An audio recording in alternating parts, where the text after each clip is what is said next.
Agenda, agenda, agenda, agenda, agenda, agenda, agenda, agenda. This video will not contain spoilers for any specific Xeno game, but it will contain a lot of possibly not so baseless speculation about the future of the series. A massive thank you to everyone who supports me, whose names you can see on screen now. If you'd like to learn more about how that kind of thing is changing, how your benefits will change, and my return to streaming in the near future, you can check out the last 7 minutes of the Riku video I uploaded earlier this week for details. Also, watch the entirety of the Riku video, it's pretty good. Anyway though, you doubted me, and look where we find ourselves once again! Not even 3 full months into the year 2024, and you're already watching the second Xeno news video covering a significant piece of new Xenosaga series content! How does that make you feel? Probably pretty good if you like Xenosaga and especially its music! Ooh! So, yeah. There is a Kickstarter up currently for an officially licensed arrangement album of music from Xenosaga Episode 1. Ordinarily, an announcement like this would not be the main subject of a news video, but A, this is specifically Xenosaga content in the year of our Lord 2024. B, the Kickstarter has been fully funded already, so this album is going to be made. And C, there's a lot of interesting stuff behind this production. The campaign is titled Across the Cosmos Xenosaga Piano Collection, and will feature piano arrangements of 17 tracks from Xenosaga Episode 1. Now, it is only Episode 1 for one reason. Yasunori Mitsuda was the composer for that game. In Episode 2, Yuki Kajiura took over primary composition, and there were a few other people doing other tracks, and then she did basically the entirety of Episode 3. After that, Kajiura went on to compose music for every single high-profile anime of the 2010s and 2020s, so I'm going to assume getting the license for her compositions is a bit out of the price range for the company running this campaign, especially since, in a response to a Kickstarter question, they already said doing something like this for Xenoblade is highly unlikely due to Nintendo licensing prices. Anyway, this whole thing is being set up by YO Records, a company that you may have heard of depending on how many licensed albums of JRPG music you've gotten in the past. In addition to being a manufacturer and distributor for vinyl and CD releases of music from the Final Fantasy Distant Worlds concert series, YO also has releases of some arranged albums, some OST, and across both of those two mediums, of music from the Chrono series, the East series, the Grandia series, Bayonetta 3, apparently they did get a Nintendo license once upon a time because there is a sold-out 5 CD collection of music from Skyward Sword, Metal Slug, Samurai Showdown, Skies of Arcadia, Ni no Kuni, moving into anime, multiple Studio Ghibli films, Megalobox, Grappler Baki, A Silent Voice, and even Dragon Ball. May Akira Toriyama rest in peace. Without his contributions to the Dragon Quest series and Chrono Trigger, Xeno would not be anything like it is today. It is very worth noting that the Chrono Cross album in particular was the result of a previous very similar Kickstarter campaign. One that in its entire duration raised about 20% more in total than this Xenosaga campaign has raised so far, with like 2 weeks left to go, and multiple versions of that album are still available on the website. This is something that released in 2022, so even if you're not able to support the Kickstarter directly, you are very likely to be able to buy a copy of the album at a later date and still have no problem with it. While Mitsuda himself is not involved in the project, besides his company giving it its approval, there is still a star-studded cast going into this. Before we even get to hearing, the sense necessary for music, the visual design will include 2 new art pieces by the storied artist Kiyoshi Arai, a frequent Square Enix collaborator whose credits include Final Fantasy XII, 3 expansions of 14, Harvestella, and Xenoblade Chronicles X. This is not the only time I will mention someone working on this was involved with the Xenoblade series. Keeping with the Square Enix theme, the 2 non-Xeno affiliated people on the project also have a lot of important Square credits. Benjamin Nuss, the person who will actually be playing these arrangements on the album, is a prolific JRPG concert pianist, having worked on, no surprise here, the Distant Worlds concert series, as well as other Nobuo Uematsu music and performances by other legends like Mitsuda and Yoko Shimomura. Arranger Hiroyuki Nakayama, in addition to Distant World credits, has also collaborated with Shimomura and Uematsu, working on the Final Fantasy XV soundtrack, Kingdom Hearts official albums, and 3 of the biggest Uematsu projects since he left Square. Then we move on to people who have composition credits in Xenoblade games. After my Xenoblade 3 OST videos, I do not think Mariam Abunasser needs any introduction. While she has a few impressive credits including more Final Fantasy XV music, Abunasser just straight up is a member of Mitsuda's studio and is the only Xenoblade series composer to have been promoted to opening credits mention between Xenoblades 2 and 3. You may be wondering why I didn't save her for last, because I think she's gotten a whole lot more respect from the Xenoblade fan community recently. That is purely because there's some kind of funny trivia with the last arranger. Akio Noguchi is an arranger who is familiar with Mitsuda's music, having worked on 2 official Chrono arrangement albums before, but when it comes to Xenoblade, his credits are primarily in playing instruments. He is credited on both Xenoblade 2 and 3, and though he does have some composition stuff in the latter, his biggest claim to fame in the series is being the person who played the custom-made Noah and Mio flutes on its soundtrack.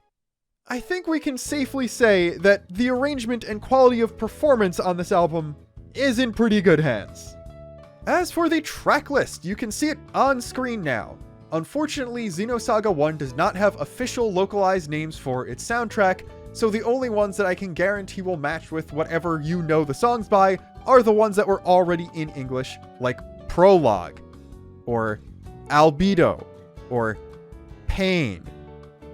Interestingly, both vocal songs from Xenosaga 1, Pain and Kokoro, are on the track list, but there is no vocalist listed anywhere in the campaign, so I'm going to assume these are going to be instrumental arrangements, with maybe the lyrics being written on the sheet music that's a reward for a few backer tiers, and they didn't do something like get Joanne Hogg back to re-record vocals for these songs. That would be cool, but again, probably outside the scope of this project. As for the bonus tracks, the Battle Suite piano solo, arranged by Noguchi, has already been funded. That stretch goal has been met. And the next stretch goal, which is currently a bit under 10,000 euro away, is the mini-album composed of jazz arrangements of several songs. It's a modern Xeno soundtrack release, there's gotta be at least a little bit of jazz music, and the Chrono Cross album hit its equivalent stretch goal to this one, so hey, it's probably gonna happen. WYO also makes music boxes, and while this one is listed as a backer award, there are 7 others on sale on their store. Most of them are sold out though, so there is likely going to be a small public run, at least if the backer tiers that give them out aren't completely filled. This music box will be playing Kokoro, which makes sense for a Xenosaga 1 song, but I'm pretty sure I'm not going to spring for this myself, not just because of the price, but because if I want to own any one Xeno song as a music box, I'm going to choose Far Away Promise. The song that not only is an official on OST music box arrangement of that game's ending theme, but also diegetically exists in the game's universe and is pivotal to several important scenes. Once again though, shout out to Bandai Namco for actually licensing cool stuff like this. This kind of merchandise is out of the wheelhouse for something Nintendo would do, so we're never getting a Future Awaits music box, and Square is being Square again. There is a Far Away Promise music box already. Mitsuda himself brought one out and used it as the final closing piece in the Xenogears 20th anniversary concert a few years ago. You can't buy one of those though. You would think that Square Enix, who are in their second half of a decade of going, haha, we will milk Xenogears with overpriced merch, but never allow you to actually buy the game on something more recent than a PS Vita, would sell something like this for $600.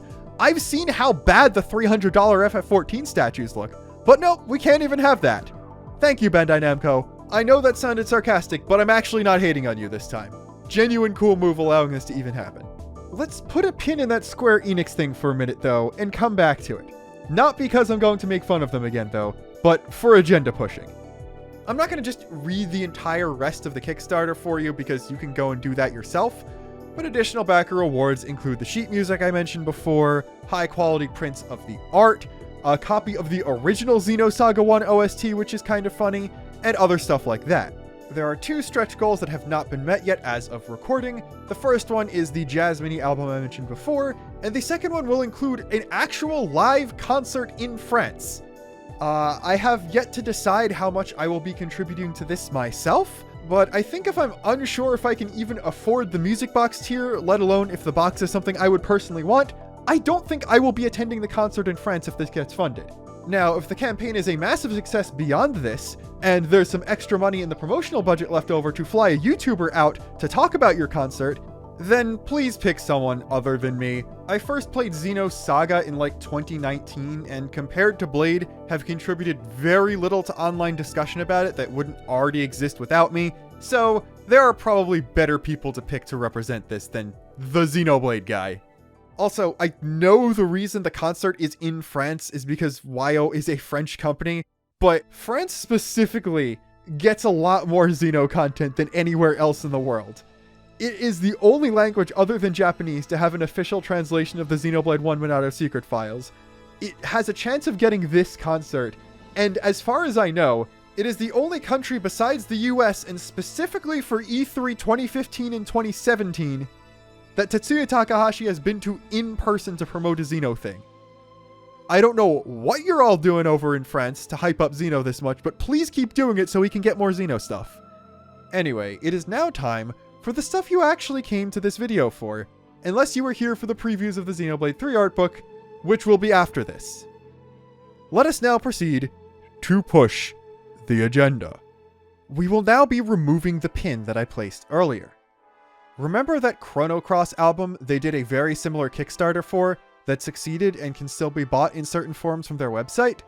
Well, this album was not officially associated with or licensed by Square Enix, the right holders to the Chrono series. It was, however, licensed by Mitsuda's company Procyon Studio and Septima Lay, the actual rights holders to the soundtrack itself.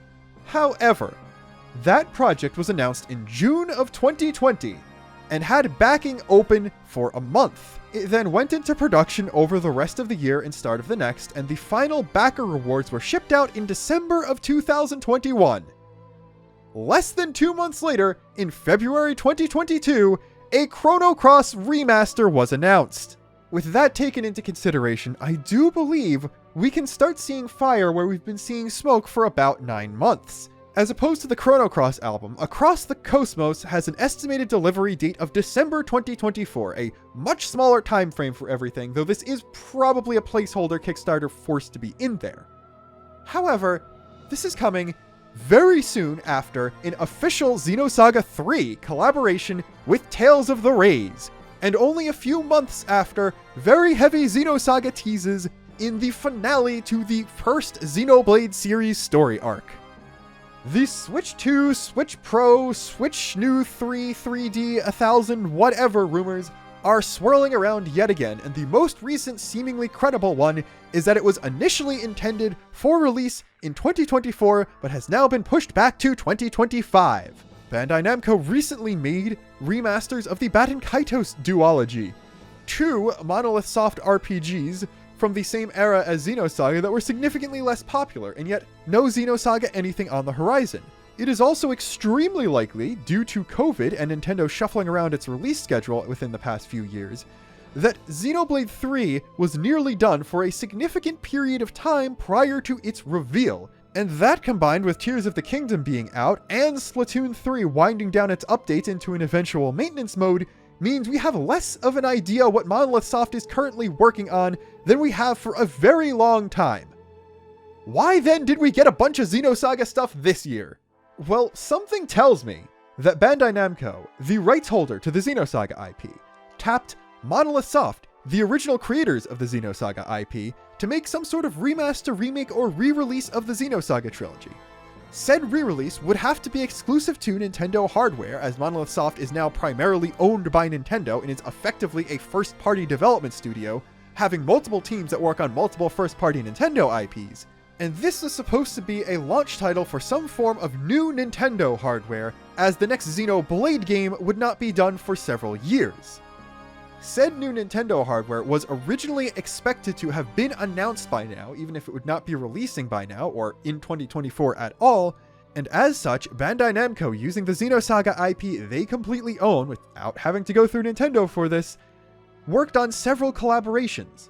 One of them was in-house, crossing Xenosaga over with Tales of, their biggest JRPG IP, and the other one collaborating with a company that has worked on arrangement albums for other storied JRPG franchises, including one composed by the same guy who made the soundtrack for Xenosaga 1, both to drum up hype for some new Xenosaga thing that ended up getting delayed into 2025 alongside the new hardware, though because these two collaborations just involve licensing surrounding the Bamco-owned Xenosaga IP and nothing to do with properties or studios owned by Nintendo, they don't need to be delayed along with the game itself, and potentially due to logistical or contractual reasons are not able to be delayed out of their original intended dates, which would coincide better with the pre-delay hardware and Xenosaga game. It's not just the teasers and future redeemed.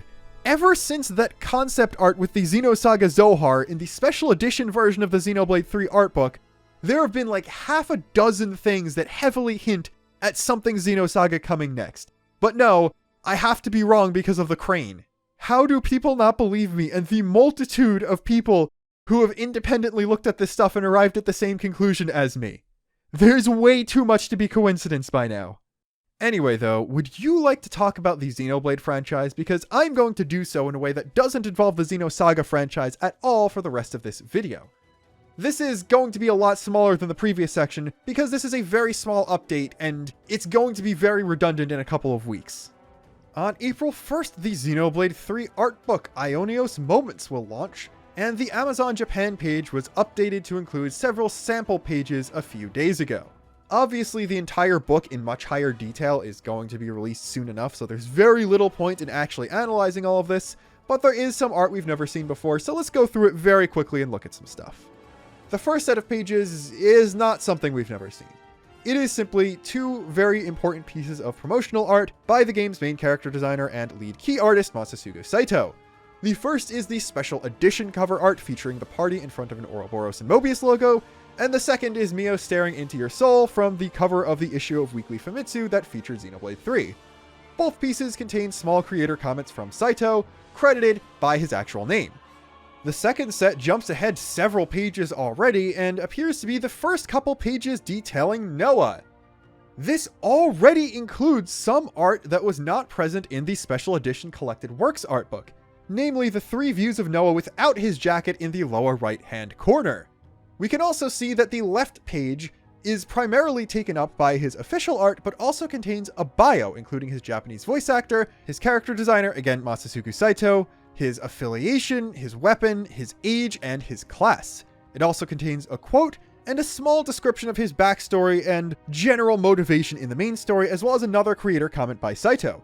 This heavily suggests that this art book is going to follow virtually the same formula that the Xenoblade 1 Monado Secret File and Xenoblade 2 All Rest Record did, combining information of both in the bio.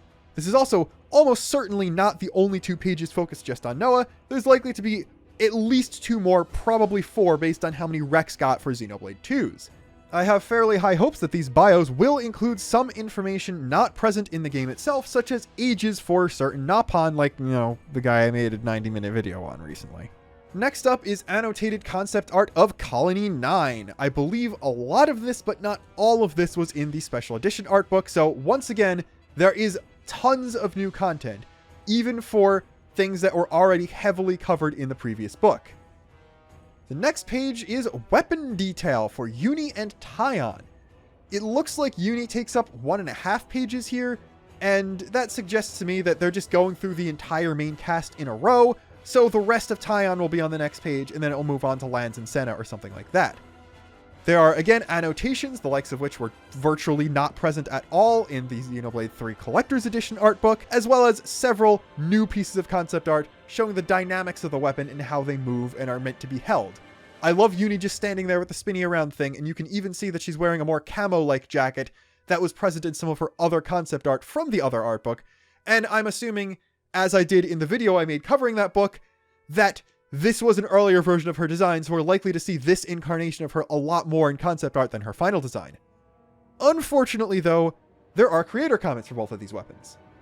That's a good thing, because it has a little bit more taste and detail about this kind of stuff, but unlike the characters, which we saw before, were credited to Masasuke Saito, these are simply credited to Monolith Soft. it seems like Monolith is continuing the not great practice they did in the last art book of only crediting their in-house artists as Monolith Soft and not by their actual names, which is really unfortunate, and I would love to know the names of all the people who worked on this stuff. Like, a bunch of hero character designs even were just credited to Monolith Soft, and I'd like to put a name in the credits to each specific design and figure out whose art style went into any of this kind of stuff. It's extra unfortunate because we just came from a video that primarily talked about music, and the individual composers are credited very well. We know what instrument everyone who played an instrument on the soundtrack played, but not what specific things each character designer or artist designed.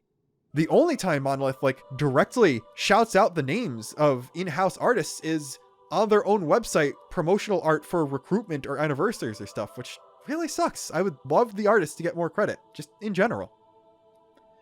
Anyway, though, the next page is Matthew stuff, and as he is a future redeemed character, none of this was present in the original art book. We can see a lot of interesting things, like the usual Masasuke Saito face shots, some concept art of his hair and piercings, designs for his fighting style, aka Fei Fong Wong, and even the possibility that he would have magnetic gloves, would be able to pick up large boulders and throw them like Lance does in the main game, as well as some concepts for his Ouroboros power, including being able to cloak himself in some sort of flowy energy. He is Fei Fong Wong plus a Dragon Ball character, and Fei is already a lot of a Dragon Ball character. I don't need to say much more. Lastly, we arrive at the extra page, and this is completely indecipherable, to the point where the Japanese text is such a low resolution that Google Lens completely gave up even on the very big header. This, though, is something we already knew existed. I don't know why it's all in here, but the Monado secret file included every heart-to-heart in Xenoblade 1, so the Xenoblade 3 thing is going to include all of the camp dialogue from the main game and affinity scenes from Future Redeemed, and this is just the first page of that. I can see from my mediocre katakana abilities that a lot of the lines are just the main characters talking to each other. There are a few instances where Monica and Gondor are talking to each other too, but that is all this is. Arguably, the most interesting part about this is that these pages are 404 and 405, suggesting that there's none of this stuff prior to that anywhere in the book. And, well, the book is 448 pages long. That means that there are over 400 pages of not text dump, which means there's a whole lot of room for art, commentary on that art, and potentially other tidbits in there. And I can't wait to see what else is included. But I would like to have at least one video recorded, if not out, by the time this art book drops and completely changes our worldview yet again, so I think it's okay to end things here. Thank you for watching, as always, and until next time, this is Luxon, signing off.